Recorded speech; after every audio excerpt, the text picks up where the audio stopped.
Non-chord tones. Before we begin a discussion of non-chord tones, we need to remember how our functional harmony system developed, how we became to the point where we play a series of sonorities, that is, a series of simultaneous pitches together in a specific order and a specific combination, and they make sense to our ears and create a cognizant musical form that has forward compelling movement. Important to understand this, again, is to understand that these sonorities, these chords, and their order, the harmonic progression, evolved over time from another system of how music was organized. The original idea of harmony comes from the idea that the original doubling at an interval, generally the fifth or the fourth, in any given melody in most cultures is not harmony, it is the elaboration of the melody to accommodate different voice types and to create a richer palette, a richer sound to the ear. This is not considered to be harmony in a functional sense. It is considered to be a tracking of the melody to create a richer sonority. In this sense, what we call parallelism, that it is following tracking the exact interval all the time, creates a richer palette, but does not create anything in terms of functionality. What happened is that sometime around the year 900, 800 AD in northern France, these people who were singing, tracking the same interval, somebody forgot to move or somebody intentionally did not move.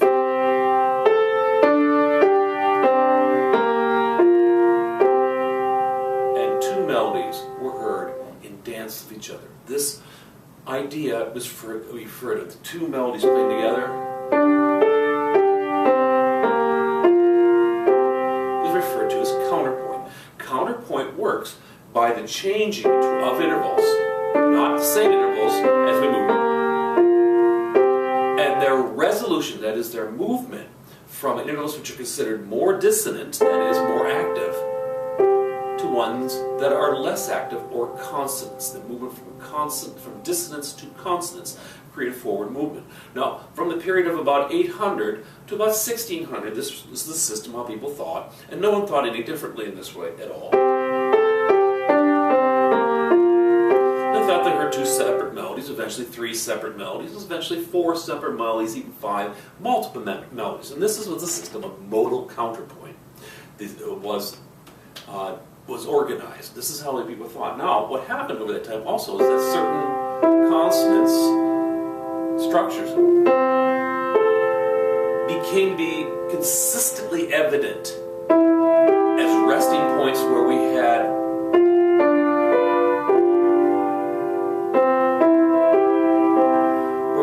the structure in itself made sense to ear and was in itself a consonance. Eventually this became codified. And so, behind all those individual lines, there was a sense of these individual structures, these individual vertical structures moving from one to another, in which the actual structure itself was a structure identified separately. We call them triads or seventh chords. And their order was specific and created forward motion independent of the individual lines. Functional harmony.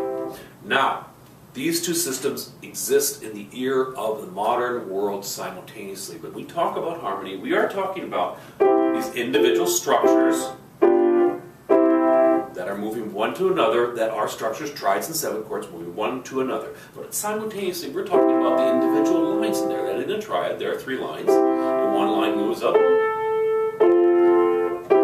moves back down, stays the same, and moves back.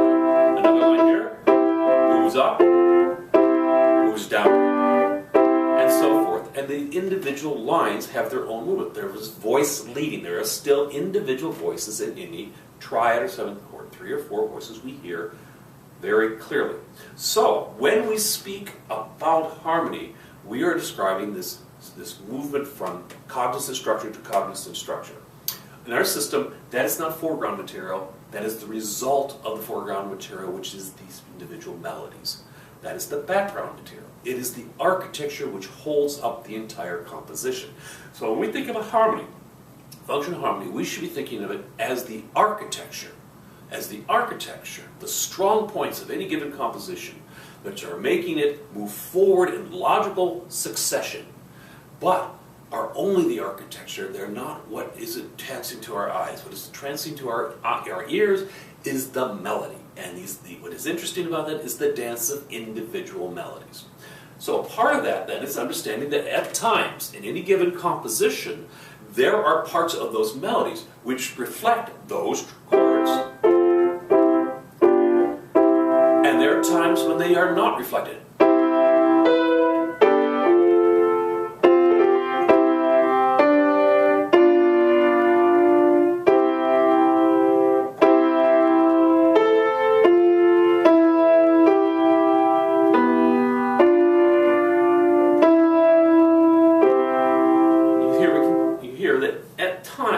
At times, although the harmonic progression is still evident, the individual voices have moments which do not reflect the harmony.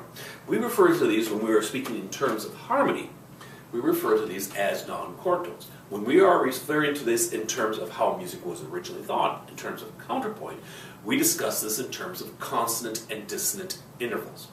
For our purposes, since we are discussing it from the standpoint of harmony, we must understand which of these pitches fits into a harmonic progression, into a triad or seventh chord, and moving from one to another that makes sense to our ears, and we understand as part of those units, and which are not. We refer to those pitches in those melodies which do not reflect the harmony, which are outside the harmonic triad, seventh chord, and its progression, as non-chord tones.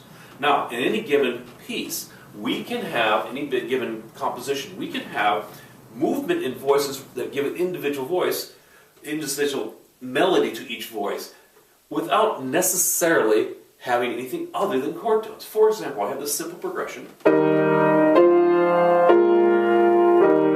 And in this case, the tenor voice is playing this pitch, which is the third of the first harmony, and then it's playing in the next harmony this pitch, which is the root of the harmony. And this one takes the seventh of the harmony and back to the third. And I could elaborate with that tenor melody, just elaborate on that one tenor melody.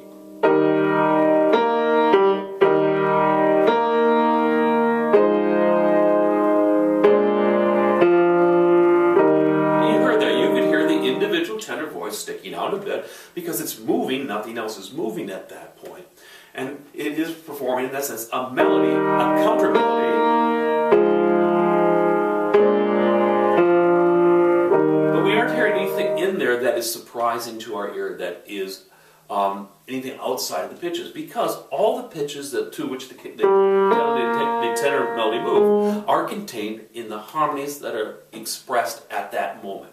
In this case, we can say that they are all chord tones. We have an individual melody, but everything that we hear in terms of individual melody reflects the triad or seventh chord that is being progressed, as being shown at that moment. So here's another example.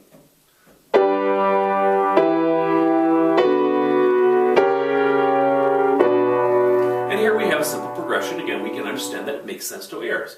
And the original soprano line is pretty straightforward, and simply by using various chord tones and as melody notes and moving around, I can create a melody with the soprano.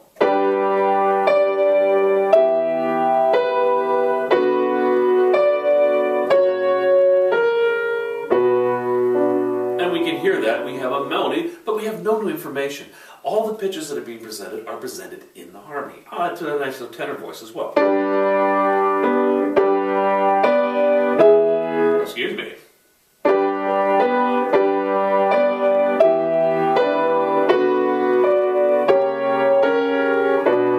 I'll add to that now also be with our bass bit.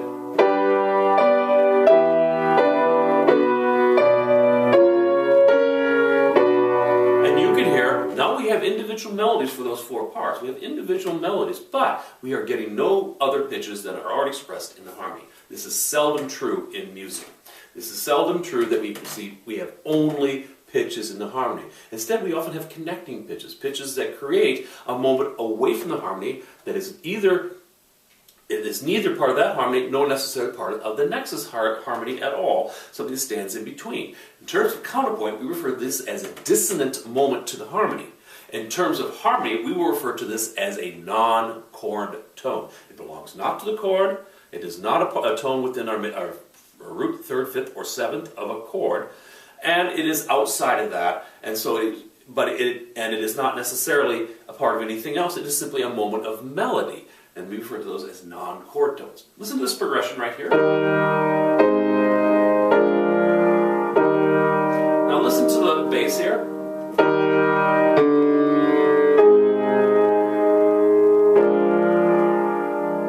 Listen again.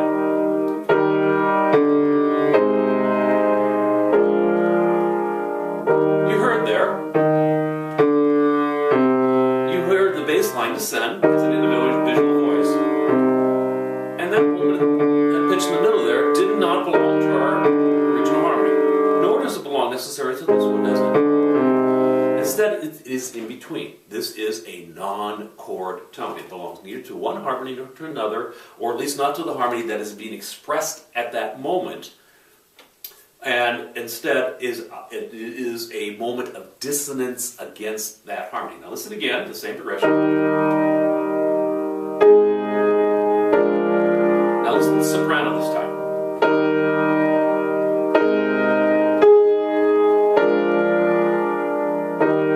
Again, you heard a moment where in the second harmony we expressed, there was a pitch there that no longer fit into that harmony. In this case, though, the pitch from the first harmony is continuing there. So it belonged to the first harmony, but now it does not belong to this harmony. In that sense, it was a chord tone in our first harmony, but now, in the second harmony, it is a non-chord tone. Now listen what happens to it. Now it's a chord tone, isn't it? So here is another type of non-chord tone. It's a chord tone in one harmony, but when we move to another harmony, it no longer belongs to that set of pitches that fit into a root, third, fifth, or seventh of a chord we recognize. So non-chord tones, again, are moments in a harmony, when a harmony is being expressed, when it's being performed, where we have a pitch which does not relate, is not a part of that triad or seventh chord. And we need to explain that and understand how it works, to understand how harmony works. Caveat to this all is that if we understand this the other way around, the way it was originally conceived, that is that all melody is a dance, all polyphony, all music is a dance of individual melodies, then we understand that those moments are not necessarily, we don't think necessarily in harmony, but think of them in terms of their level of dissonance. We have a dissonant moment which dissolves to a consonant. Over time, that means, though, that we have a chord, and there's a note dissonant to the chord that becomes consonant to the chord. So non-chord tones are pitches which elaborate the harmonic progression, but are not part of the chord, the triad or the seventh chord. They do not change the harmony. We hear no change in the harmony. It is not negating the harmony or starting a new harmony. And they don't necessarily even have to be just fleeting moments. The thing about a functional harmony is it is so compelling, so strong, if we only have a hint of what's going on, our ears hear it. So sometimes non-chord tones can be even longer or more important to our ear than the chord tones. They can last longer, they can be in more important places than the actual chord tones. Our ears are ready to accept that and will hear that and still hear the progression. They may come on the beat, they may come after the beat, they may be more than one of them in one place, and we'll see this as we look into music that's more elaborate, that often there are many, many non-chord tones, and the harmony is only hinted. It's only hinted and in the background. The important thing about non-chord tones is that they resolve, they eventually move from being a non-chord tone to a chord tone. And that's very important because that gives us our sense of forward momentum, this idea of dissonance, that we're being compelled to listen more and expect something, and eventually comes, and we refer to that as a resolution. We resolve to a consonance. Okay, non-chord types, there are various definitions we have. We have a list of them, and this is on the PowerPoint. Hopefully you are following. There are passing tones, neighbor group, suspension, retardation, appoggiatura, escape tone, and pedal point. These are the types. Passing tone, neighbor group, suspension, retardation, appoggiatura, escape tone, pedal point. Let's just show this a little bit. By doing this, to demonstrate this, I'm going to use a simple harmonic progression.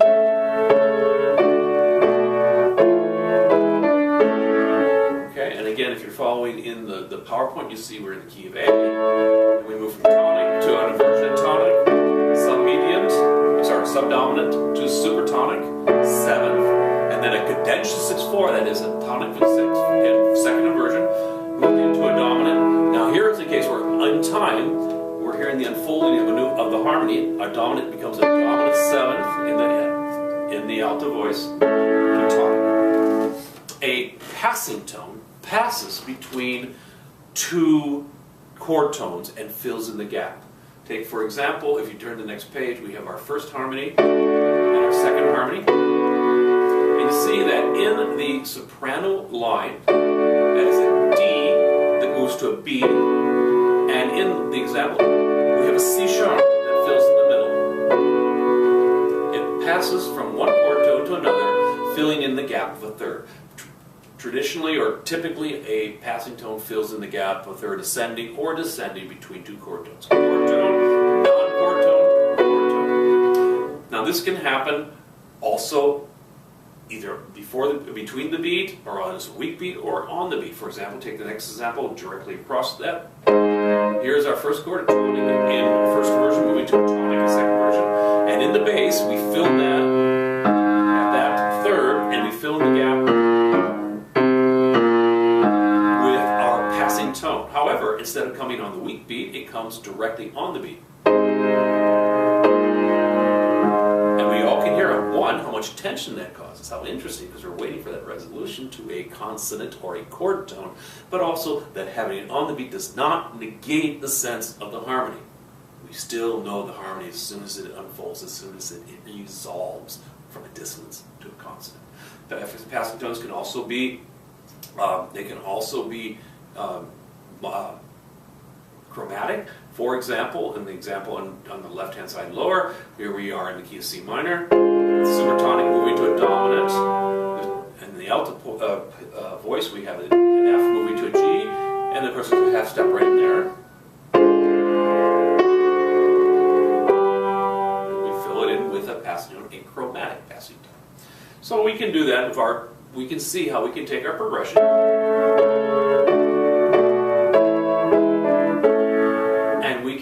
Fill in some of the gaps of thirds. See how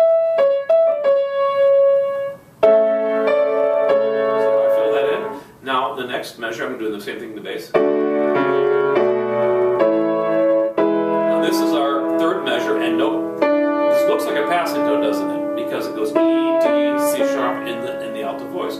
However, that's a dominant, which is unfolding to a dominant 7, so that's not a passing tone, is it? It is instead revealing the harmony in time, and it's unfolding. So, our simple progression, excuse me,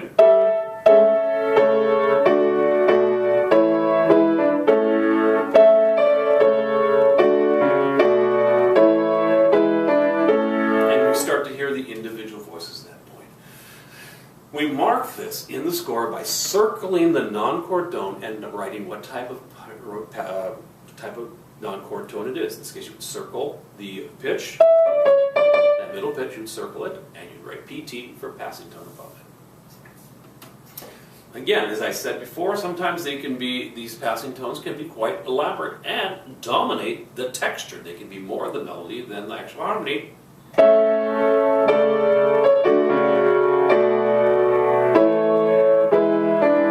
Nothing changed, did it?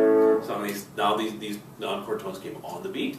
They actually were longer than the chord tones, yet our sense of harmony has not changed. We have not gotten any new information. Passing tones can also be double passing tones. Excuse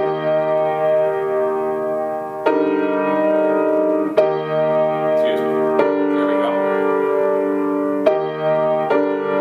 In the case here, our alto voice moves from a chord tone here, and in the second harmony, the next chord tone, and two passing tones in succession. Fill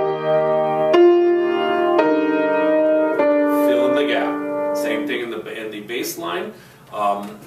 in the third and fourth beat of our new slide here, the bass line. The bass here in the third and fourth beat moves the fourth again, and then two double passing tones, a double passing tone fills in the gap. Again, our harmonic progression has not changed, has it? We still clearly hear the harmonic progression regardless of how much material has been put around that harmony. The architecture is still very clear. The next one we're going to look at is a neighbor tone. Neighbor tone starts with a pitch and moves away by half a step and returns to the same pitch. It is a neighbor. It is either the lower neighbor moves down by a step, or an upper neighbor moves up by a step.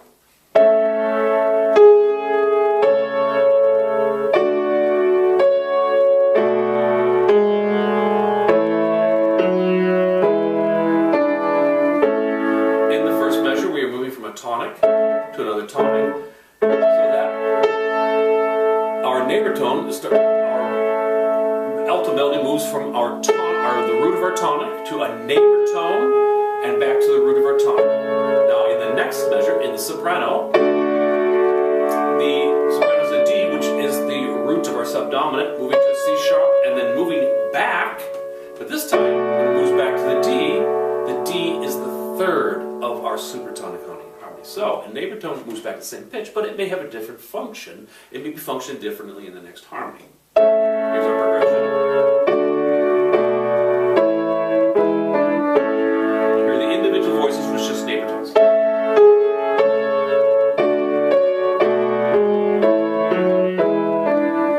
And we hear, again, the harmony's not changed, but now we have the elaborate dance of four melodies using just simple neighbor tones to distinguish them and create moments of dissonance and consonance. Little moments of dissonance and consonance. Now, you can use any of these in combination, of course, as you're arranging or you're creating a composition to give these individual voices within your harmony more profile as they have momentary digressions from the harmony, and this will not affect the sense of the harmony. Here's the progression again. Now, I'm going to use a combination of neighbor tones and passing tones in all voices so that we have this sense of movement in each voice, a melody in each voice, and so which some points are chord tones and some points are non-chord tones. And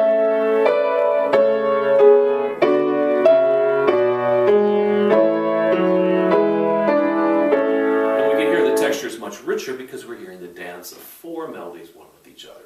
And again, the type of rhythmic activity doesn't change it at all.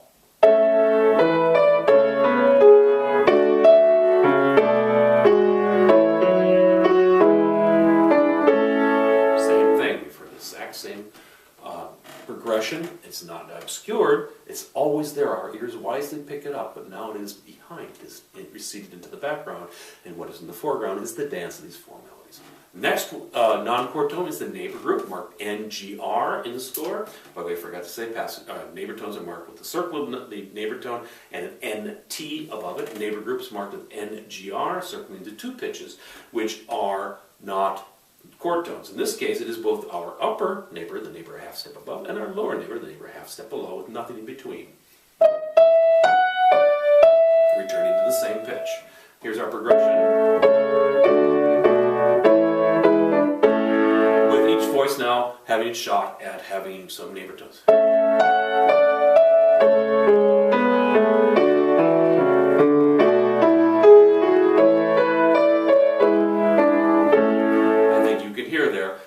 Each one we had an upper neighbor, lower neighbor, and back to our original pitch.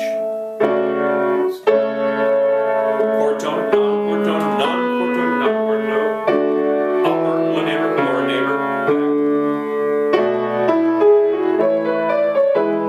back. And we have that progression.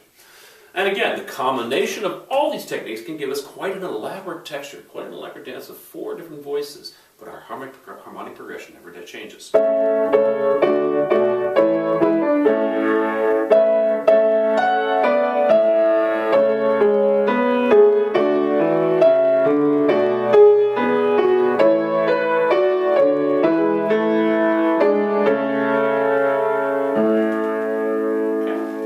we hear that progression has not changed. Let's choose a new harmonic progression for our next set of non-chord tones.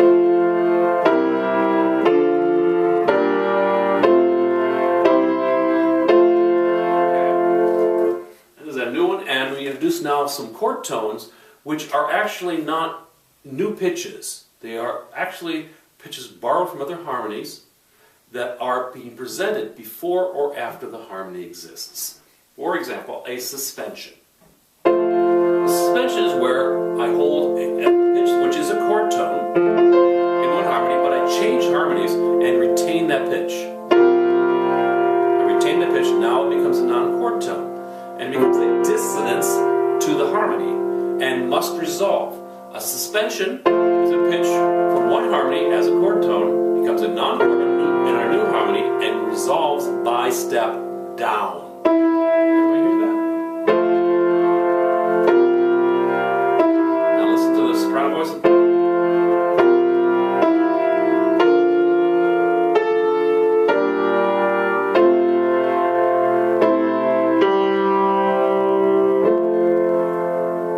So, a suspension is a pitch which is either repeated or tied, in which the original where it is expressed first is a chord tone, becomes a non-chord tone in the new harmony, and resolves down by step. We mark this with SUSP in the score, circling where it becomes a non-chord tone, and then marking the intervallic relationship between that pitch, the suspended pitch, and the bass, the lowest pitch, and its resolution. For example, in this example, that F becomes a non-chord tone, a suspension in the next harmony. The distance between that F and the bottom note, C is a fourth, and it resolves down to a third. So it is a 4-3 suspension, marked 4-3 in the score. So SUSP, then 4-3 to tell us what type of suspension it is. Next one here, the B flat is retained in the next harmony. It becomes here a non-chord tone or a dissonance to our bass, which is D. B flat to D is a sixth, resolving down to A, which is a fifth, a constant fifth. So this would be marked SUSP with 6-5, a sixth, resolving to a fifth.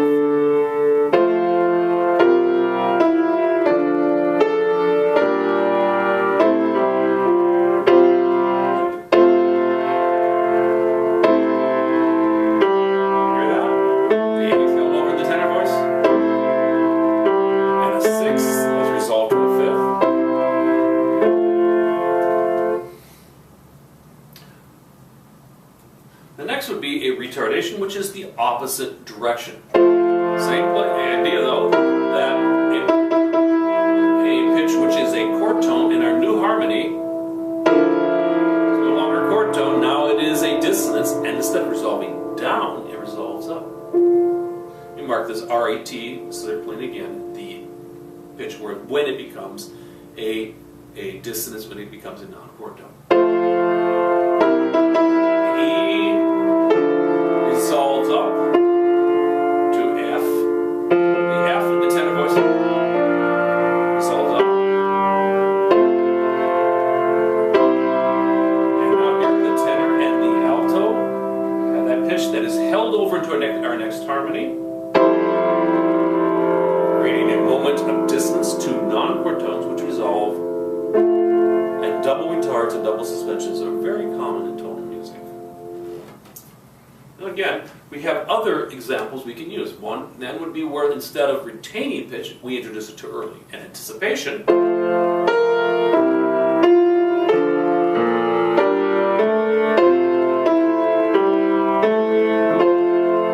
This anticipation introduces a pitch which, when it is introduced, is a non-chord tone. And when the harmony changes, it becomes a chord tone. Mark A and T in the score and circle it when it is a non-chord tone.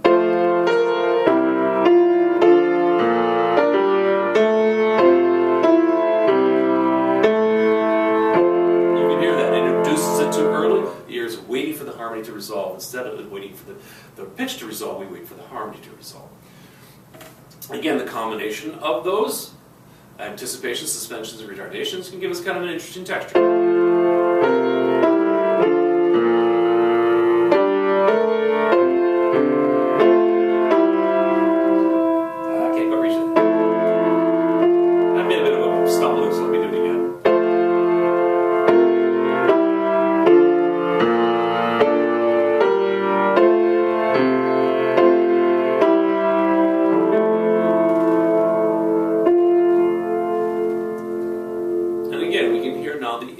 voices acting as individuals. And putting all this together, then we could have passing tones, neighbor tones, suspensions, anticipations, retardations, all together. Gives us quite a lively texture where the architecture of the piece is still not, the harmonic architecture is still not obscure.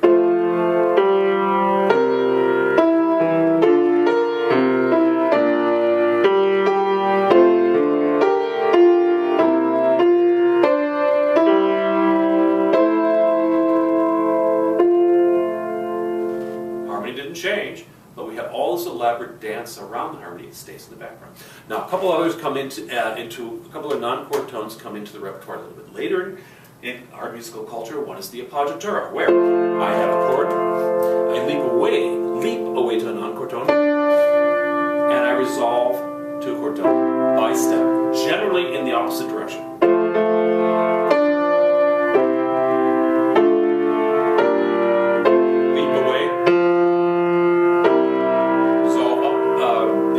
Step, leap away, and resolve by step, generally in the opposite direction. The opposite of that is an escape tone, where I move to a non-chord tone by step and resolve by lip. By step, and resolve by lip, by step,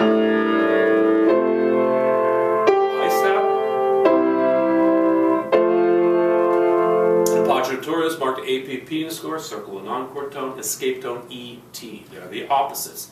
And that appoggiatura leaps to a dissonance to a non-chord tone, resolves by step. An escape tone by step to a dissonant, resolves to a consonant, or resolves to a chord tone by leap. Lastly is pedal point. Pedal point is where I hold one pitch for some time, and I play progression over that.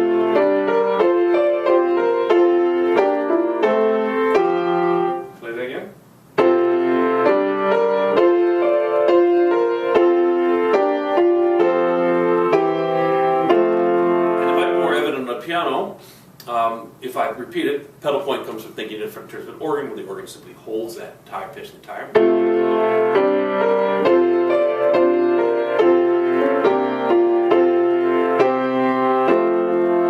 can hear how that works. We have at the same time one note being expressed the entire time as a consistent, and then progression going over on top of that. Pedal point gives us a larger architectural sense of the strong structural points, generally the tonic or the dominant of a piece. And we'll see them more and more in orchestral music than we'll see them necessarily in choral music, for example, but they become more and more evident. What it allows us to do is express the large-scale tonality when we have very complex tonality consistently. So it's usually the tonic or the dominant telling us what is the dominant or the tonic of the harmony at that point. So those are the non-chord tones. Again, it's important for us to think of these, though, as not just that they are not part of each progression, but also that they are creating momentary consonances and dissonances against each other in the dance of the voices, in the dance of the counterpoint, the result of which is a functional harmony we discern as the background, as the structural elements of the composition, of the architecture, but are not necessarily the foreground elements. Instead, the melodies are those.